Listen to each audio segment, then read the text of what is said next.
Welcome back, everybody. This is Linda's Investing. I bring you today another guest from my community, Mr. Val Fears.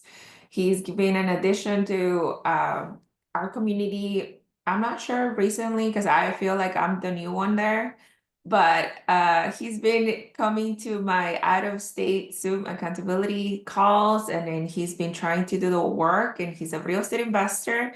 And I let him introduce himself. Hi. Hey, thanks for having me. My name is Val Fears. I'm in Winston-Salem, North Carolina, and I've been investing now for, guess about 3 years, about 3 years now. So yeah. Years. Wow. Okay. So before you got into real estate investing, before you learned about how to make money through houses, what was your outlook on life? What did you see like retirement looking like, or I was pretty much like everybody else, just working. I only have one daughter, and so I was working. I pretty much I'm a truck driver. So I'm a truck driver, and I've been driving truck for like 20 years. And so it just kind of had started with me just far as and it's kind of funny because things kind of come full circle. I got the XM radio like when it first came out, and so I drove I drove a gas truck, and so I would ride all night. So you start getting sleepy. So I said, well, let me listen to something. You can listen to music all day, every day, and nothing's going to change. And I said I need to give myself an opportunity while I'm sitting here in this truck to try to learn something that could benefit me, moving forward in the years. And so I started listening to the Dave Ramsey, many, many moons ago, and listened to it religiously. And, listen, his method about, saving money and then, he was into real estate. And so that had just kind of inspired me to, maybe look that way. But then also it was still just kind of building a little bit of a background just to know and getting some information as far as just saving and not spending above your means, which is it's still hard to do because people want to live life. People want to live life, they want to enjoy life, they want to enjoy their family. um and so yeah, so that's kind of what got me started, just trying to build a future, something that I can move on, as far as as I do get older, because I do know that I don't want to drive a truck for the rest of my life. Mhm. So you're on one of those nights that you're like driving all night and then trying to keep awake because it's always really hard to maintain that kind of schedule. So Yes. you look for something to listen to in the radio and something to be educative as well. And then Yes. you find Dave Ramsey. Dave Ramsey is somebody that, I used to follow too, but he has the baby steps, Yeah. right? Yes. Has his method, his procedure. Is that something that you follow, his method? No. No, it was, and he said it himself, like, it's like, I guess, you being you know, you been married, and I was married at the time, and I had just had a child, and Dave Ramsey is very hard nosed, and he said if everybody's not on board, then it's not gonna work. And so it's like I tried to push the envelope, and then my wife was like, "No, we're not living like that." And so it's you know, and I think that's typical. I think that's just typical in life. People just don't want to. People, I'm not gonna say it's typical, but I think people don't look at the visual down the road to say, "Hey, if I dig in right now for 6 months or to a year, what is the next 15 years of my life is going to look like?"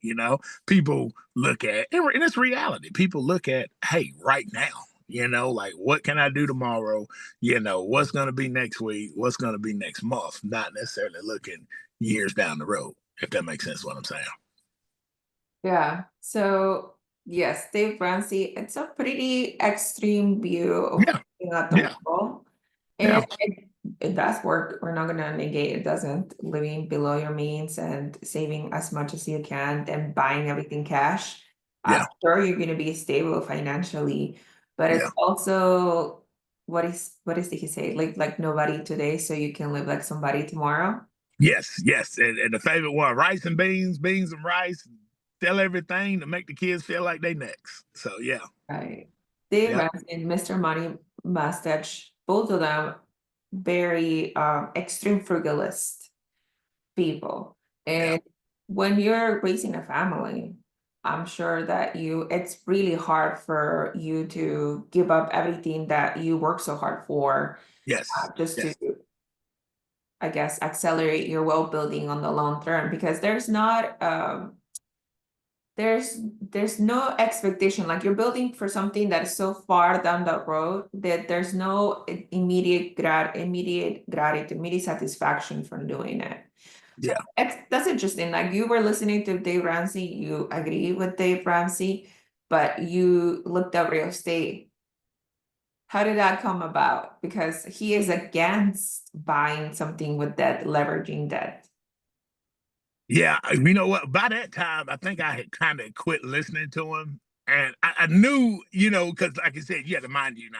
I drove a truck every day, and so he would come on at 3 o'clock on a XM station, and so it was always cool to get to the Fridays. Everybody do they debt free scream and all of that. So so it's like once you learn the method, then it's like okay, I've pretty much heard everything here now to hear, and it's it's that general plan of what he said, and so I kind of got away from it, but then it was I think I've always just really kind of been interested in houses, and I kind of looked at it like, because I grew up in a house, and so my dad, he taught us a lot about the house. At that time, I had my own house, and so I seen other people, uh, you know, passing here and there, and you always hear stories, hey, this guy here's got rental property, this guy here's got rental property, and it's like, oh man, I think that would be something cool to do, but it wasn't as but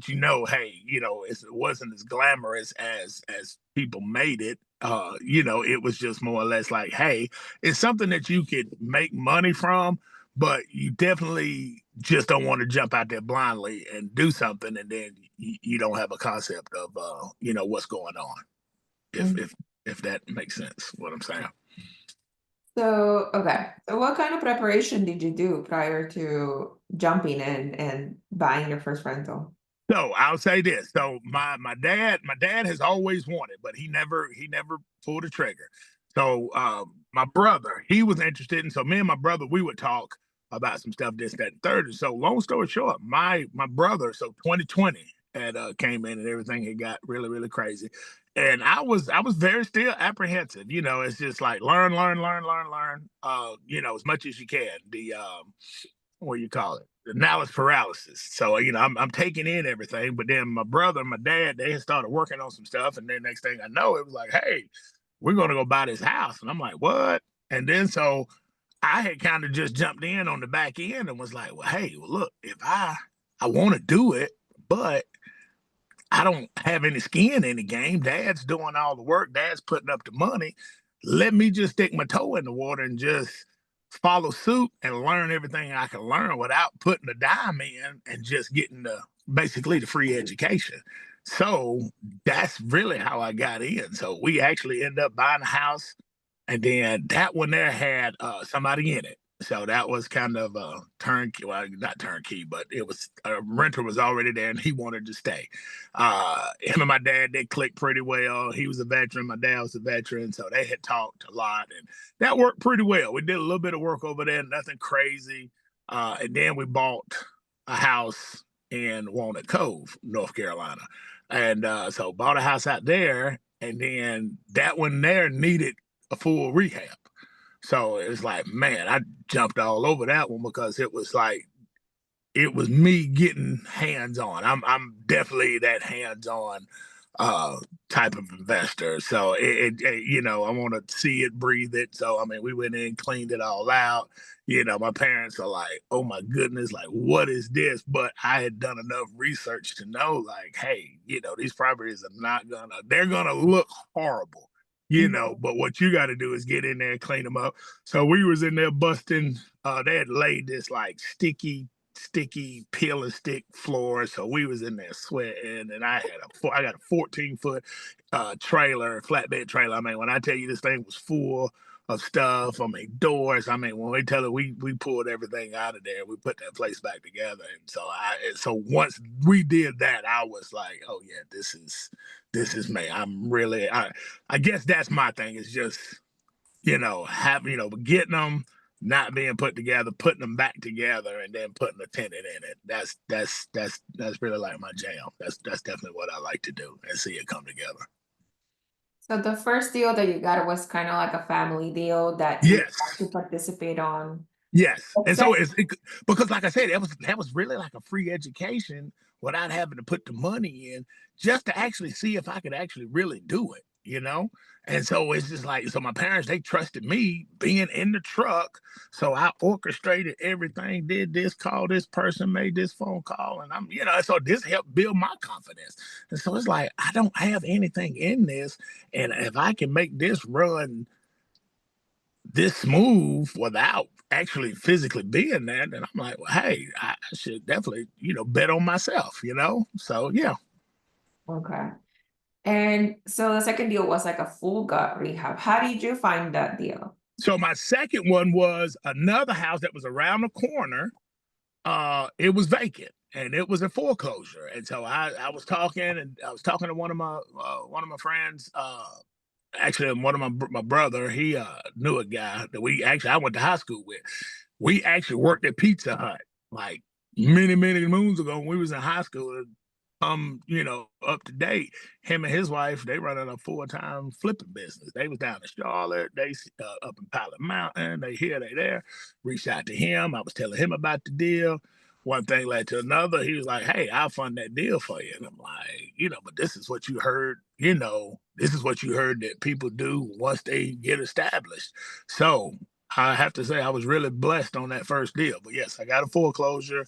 I ran that, put your offer in, wait till, it goes to court, I think it got bid up twice and actually end up winning that bid. We had went to, my daughter had a basketball, it was a holiday basketball tournament, and we were down in Tampa, and, I called, and they had told me I won the bid. So that was like, was that December? That would have been like December.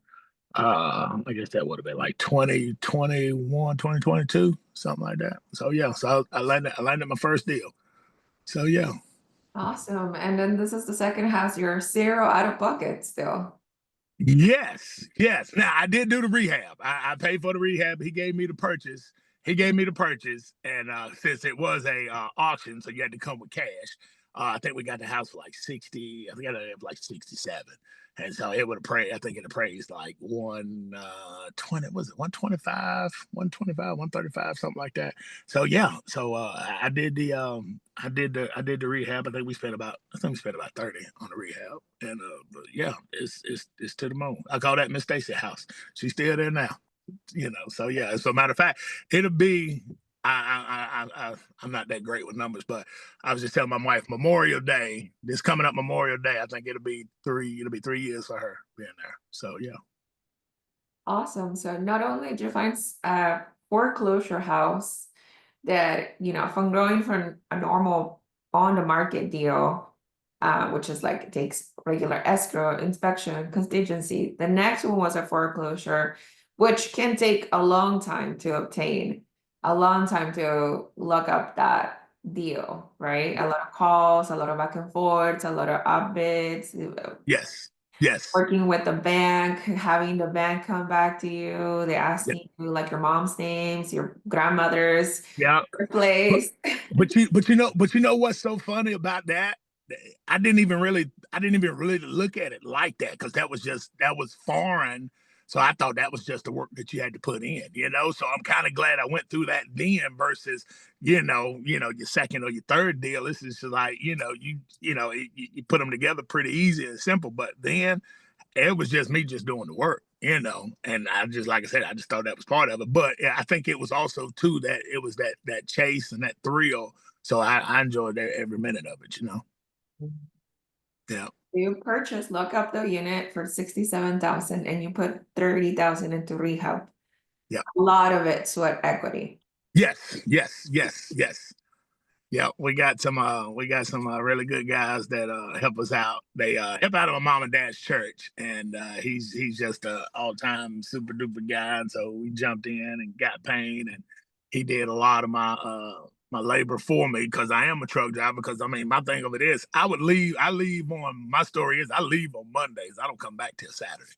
And so I'm in the truck, all week. So I basically, my story. I run up to Jersey or Brooklyn, and we go up and we turn around and come right back. So I do that 5 days a week out of the Carolinas, and so yeah, so I had between my dad and my other guy, they pretty much put the house back together for me, and then I would come in on the weekend and put that little sweat equity in, and yeah, man, we got it together, and like I said, got a tenant in it, and yeah, so it's been good, and and like I said, even when you do that, I mean, if you don't, enjoy that, then I think that was a milestone because it's like we got the first one with the family, then this one here is actually mine, so it's like, hey, you really sticking your chest out and holding your head up.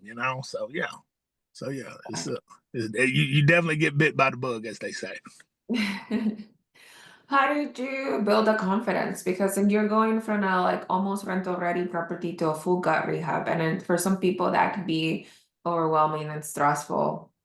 But it seems like you saw it like as an exciting opportunity to learn. Yeah, just to get hands on. I watch my dad. My dad is one of those guys. He can pretty much he jack all trades. He can do just about anything. And so long as I know I had him there, and then just building the confidence and just everything that we're getting now, just surrounding yourself around people. So the guy who gave me my first money, he was doing it. He was doing it day in and day out. This was what they were doing. And so when you got other people, when you got other people that's looking at you, that's like, hey, what do why are you not? And then it's like, well, I don't know. Am I really that good? Or I don't know. And so then you kind of like, well, yeah, I'm that good.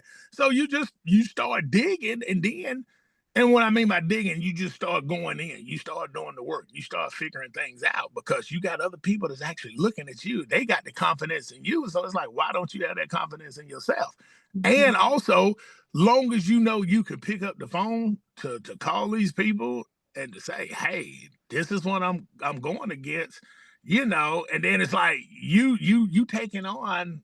There's a lot of me. You taking on all of this stuff, and you like, "Oh man, I don't know about this. I don't know about that." Back and forth, and then you call these people, and they're like, "Oh yeah, don't worry about it. Just do this, this, this, and this." And then you like, I was stressing over all of that, and it was just this, and this. So keeping good, solid people around you.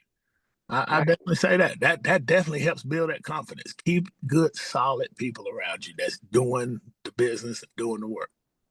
Yeah, and it's really the importance of your connections, right? And then you Yeah, have people like your dad who is already a jack of all trades and then can work in the house. And then you have people around you that were actually investing and reaching out for them for like any kind of doubts. Like, does this look normal for you? Does this look like it's going to be a big deal?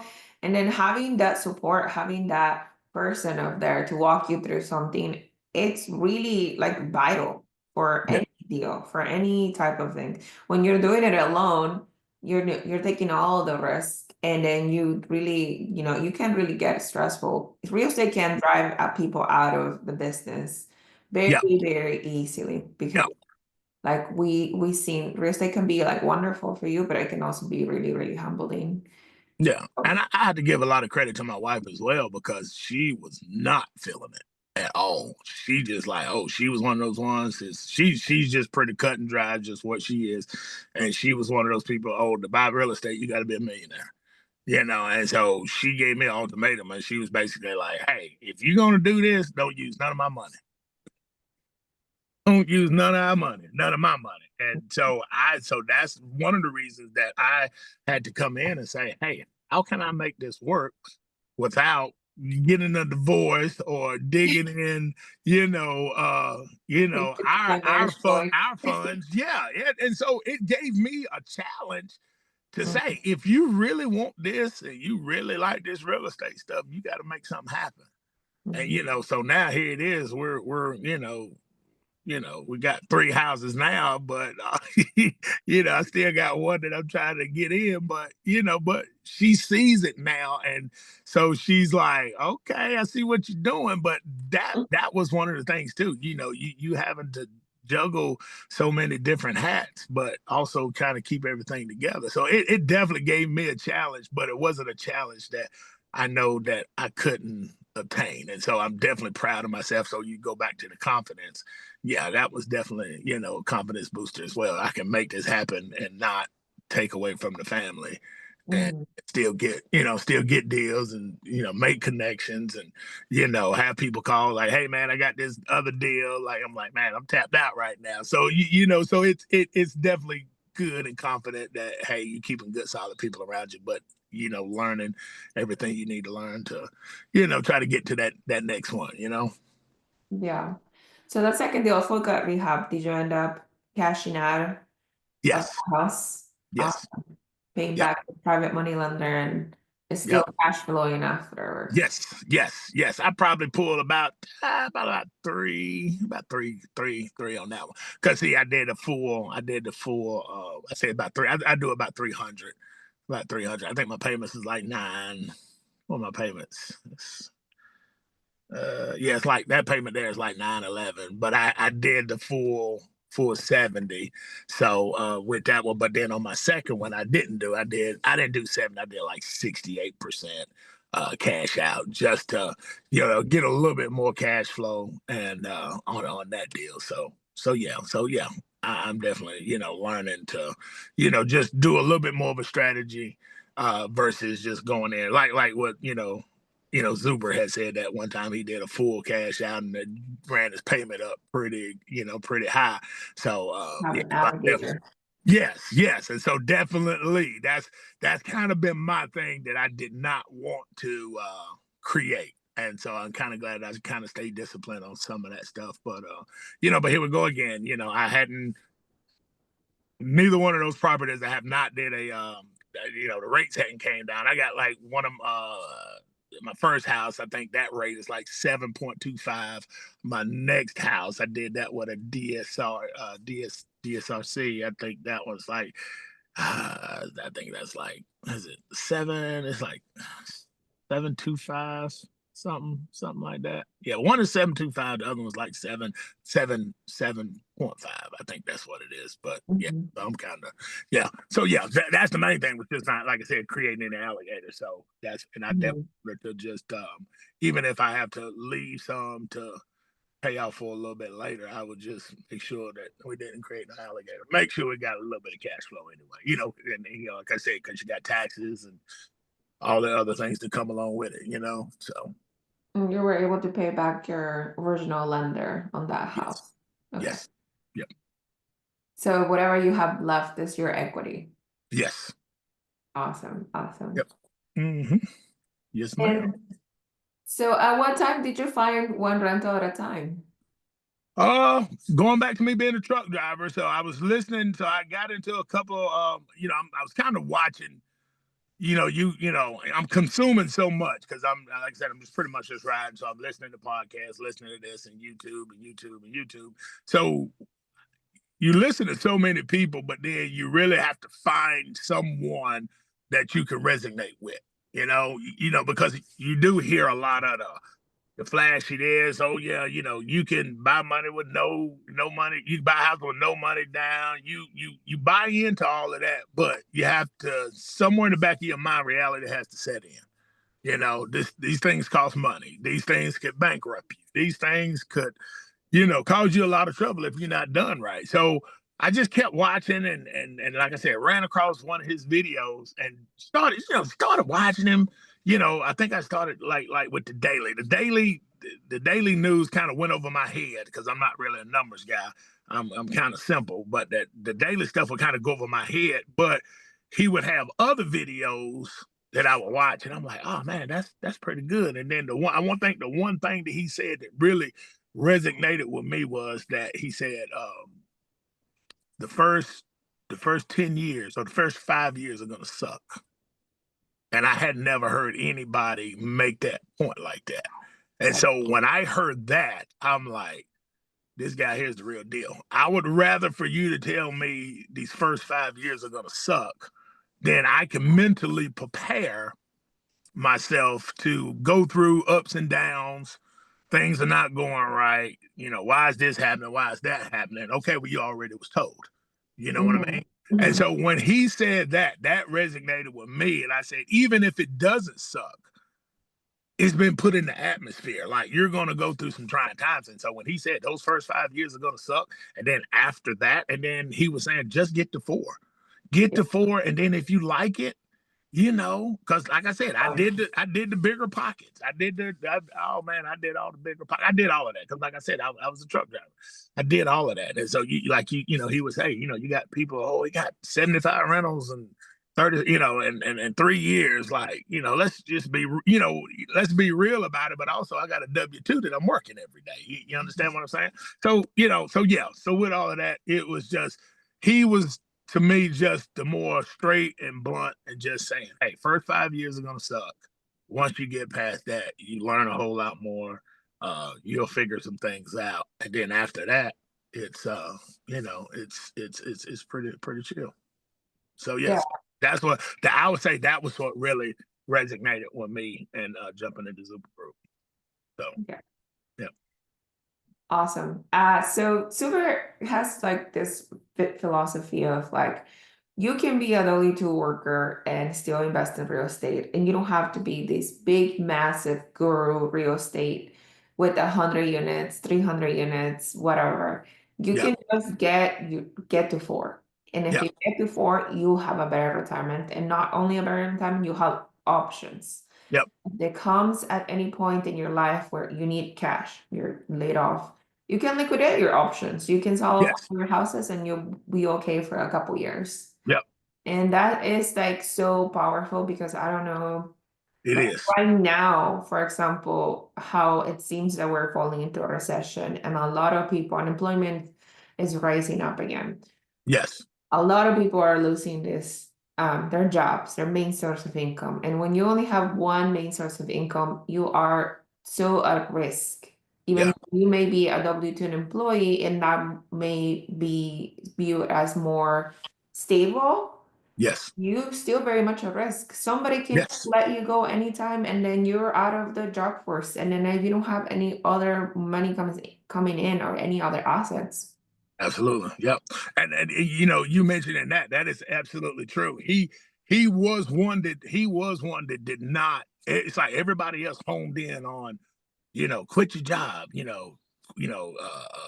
quit your job, retire, retire, retire. And I'm like, well, that don't, like, what am I gonna do? And so he was the one that really said, hey, keep your W-2 and go for four. So, but you don't have a whole lot of people who put that out there.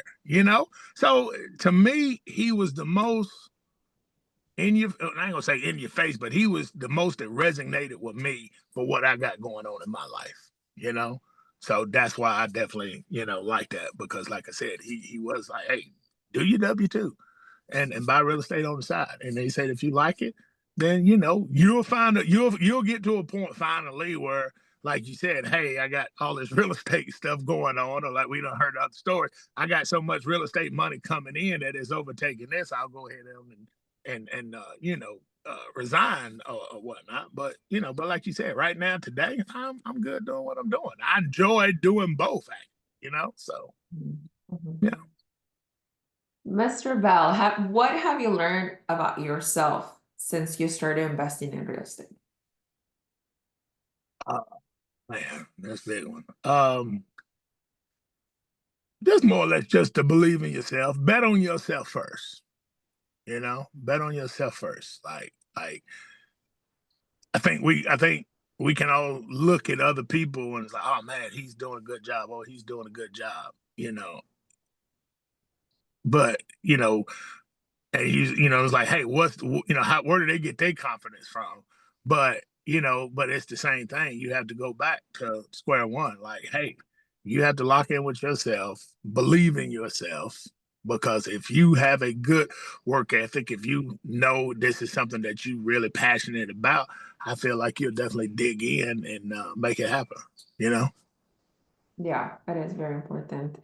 And then trusting that you're doing the things that you're supposed to be doing, right? Sometimes Yes, we may forget something, but that's why we tapped into our community, we tapped into the people that we trust or have shown support in the past. But if you make a mistake, it's going to be okay. Like yes, no yes, very mistake much that so. you cannot take back.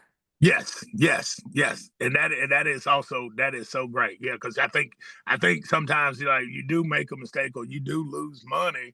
It's not the end of the world. You just have to rebound and say, "Hey, we're not gonna make that mistake anymore." So Right, right. It's yeah, learning. As yeah, make that mistake, but don't make it twice, right? exactly. Yep, yep. You're gonna learn from that True. experience. So true. I know you mentioned that you're like, what am I gonna do in retirement? But what is your life gonna look 5 years from now in 2030? I have no idea. Hopefully, just traveling and just having a good time and just yeah, pretty much just traveling, having a good time. Like I said, my daughter's in Jacksonville. She's in college, and my wife, she definitely wants to follow her wherever she lands her job at or whatnot. But hey, just enjoying life and see what comes next. It ain't nothing that's just like concrete of what I want to do, but definitely continue to buy more real estate and just see where this things go. Get to 4 or get to 10, whatever happens. Yep, yep. Get to 4, get to 10, and then just see. Yeah, for sure. And it seems like you're about to get back onto your number 3 deal, right? Yes, yes. The number 3 deal. We got a court date here this week, and so hopefully we can get some good positive feedback from that one there, and yeah, get ready to get in that one. So yeah, Awesome, awesome. Well, I wish you all the best luck and all the good vibes for that court date. And I'm yeah, sure that you have more than evidence to get that person out. So yes, we can yes, start turning over the unit and then moving from there. yes, yes, yes. Absolutely. Well, I thank you, and I appreciate you so much. Okay. I would like you to come back to my channel. So whenever Okay. you feel like it, we can establish another appointment and Yeah, we sure. can see, yeah, we can check it out. But thank you so much for coming No, today. And it was thank you. so nice to hear your story. Uh, Yes, please like and subscribe if you haven't already. yes. Thank you so much. Have a good day.